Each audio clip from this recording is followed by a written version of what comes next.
खुशकिस्मत है। ਇਹ ਕੌਣ ਆ ਗਿਆ? फलूदा वाला है। ਫਲੂਦਾ ਕਿੰਨੇ ਮੰਗਾਇਆ? मैंने ਤੁਸੀਂ ਮੰਗਾਇਆ? पैसे दे दो। ਮੈਂ ਕਿਉਂ ਦਵਾਂ ਪੈਸੇ? ਤੁਸੀਂ ਮੰਗਾਇਆ, ਤੁਸੀਂ ਦਿਓ। हमारे पास कभी हुआ ही नहीं ਤੇ ਮੇਰੇ ਕੋਲ ਕਿੱਥੋਂ ਆਏ? है। मुझे नहीं पता। ਮੈਂ ਕੀ ਚੁੰਮੀਆਂ ਦੇ ਕੇ ਲਵਾਂ? दे दो।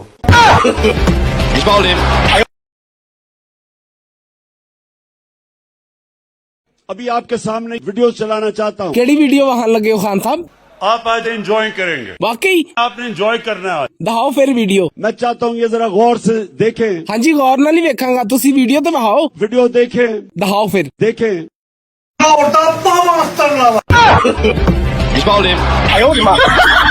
सौ रुपया ਖਾਨ ਸਾਹਿਬ 100 ਰੁਪਏ ਦੀ ਕੋਈ ਸੇਲ ਲਾਈ ਹੋਈ ਹੈ ਤੁਸੀਂ? 8 लाख लोग पिछले चंद महीने में मुल्क छोड़ के चले गए। ਉਹ किस वजह ਤੋਂ? मुल्क से मायूस हो गए, उम्मीद खत्म हो गई है। ਸਹੀ ਗੱਲ ਏ, ਮੁਲਕ ਦੇ ਜੋ ਹਾਲਾਤ ਹੋ ਗਏ ਨੇ ਨਾ, ਇੱਥੇ ਗੁਜ਼ਾਰਾ ਕਰਨਾ ਮੁਸ਼ਕਿਲ ਹੋ ਗਿਆ ਹੈ। 100 रुपया ਇਹ 100 ਰੁਪਏ ਦੀਆਂ ਆਵਾਜ਼ਾਂ ਕਿਉਂ ਲਾ ਰਹੇ ਹੋ? आप बाहर नहीं जा सकते। ਨਹੀਂ ਨਹੀਂ, ਮੈਂ ਨਹੀਂ ਜਾ ਰਿਹਾ ਮੁਲਕ ਛੱਡ ਕੇ ਬਾਹਰ, ਤੁਸੀਂ ਵੀ ਨਾ ਜਾਣਾ। मैं तो जाना ही नहीं चाहता बाहर। ਇਹ ਤੇ ਬਹੁਤ ਅੱਛੀ ਗੱਲ ਏ। 100 रुपया ਕੀ ਗੱਲ ਏ, ਬਾਰ-ਬਾਰ 100 ਰੁਪਏ ਦੀਆਂ ਆਵਾਜ਼ਾਂ ਕਿਉਂ ਲਾ ਰਹੇ ਹੋ? भिखारियों की तरह मांग रहे, कोई नहीं दे रहा।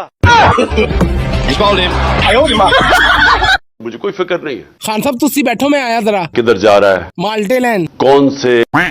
ਨੀਲੇ ਰੰਗ ਦੇ। ये आपको कहीं दुनिया में नहीं मिलेगा। ਅੱਛਾ ਜੀ, ਇਹ ਤੇ ਮੈਨੂੰ ਪਤਾ ਹੀ ਨਹੀਂ ਸੀ। हमें तो पता है। ਚਲੋ ਅੱਛੀ ਗੱਲ ਏ, ਹੁਣ ਮੈਂ ਜਾਵਾਂ? किधर जा रहा है?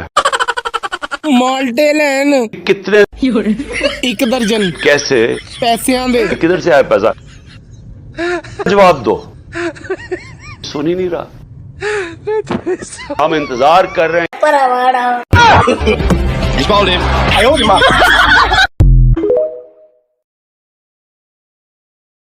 अब करना क्या है? ਹਾਂਜੀ ਖਾਨ ਸਾਹਿਬ, ਕੀ ਮਸਲਾ ਹੈ? मैं अब अपना क्या बताऊं? ਡਰੋ ਨਹੀਂ ਖਾਨ ਸਾਹਿਬ, ਵਕੀਲਾਂ ਕੋਲੋਂ ਤੇ ਡਾਕਟਰਾਂ ਕੋਲੋਂ ਕੁਝ ਨਹੀਂ ਛੁਪਾਈਦਾ। मुझे तकलीफ हुई है। ਕਿੱਥੇ? मैं ये बयान नहीं कर सकता। ਖਾਨ ਸਾਹਿਬ, ਜਦੋਂ ਤੱਕ ਤੁਸੀਂ ਮੈਨੂੰ ਆਪਣੀ ਬਿਮਾਰੀ ਦਾ ਨਹੀਂ ਦੱਸੋਗੇ, ਉਦੋਂ ਤੱਕ ਮੈਂ ਤੁਹਾਡਾ ਇਲਾਜ ਨਹੀਂ ਕਰ ਪਾਵਾਂਗਾ। मुझे बैक प्रॉब्लम हो गया, कमर में दर्द शुरू हो गई। ਕਿਸ ਵਜ੍ਹਾ ਤੋਂ? वीडियोस देखते हैं ਅੱਛਾ, ਵੀਡੀਓਜ਼ ਵੇਖਦੇ ਹੋ? ਕਦੋਂ ਵੇਖਦੇ ਹੋ? सुबह के 3 बजे तक। ਸਵੇਰ ਦੇ 3 ਵਜੇ ਤੱਕ। ਕਿਹੜੀਆਂ ਵੀਡੀਓਜ਼ ਵੇਖਦੇ ਹੋ? शर्मनाक।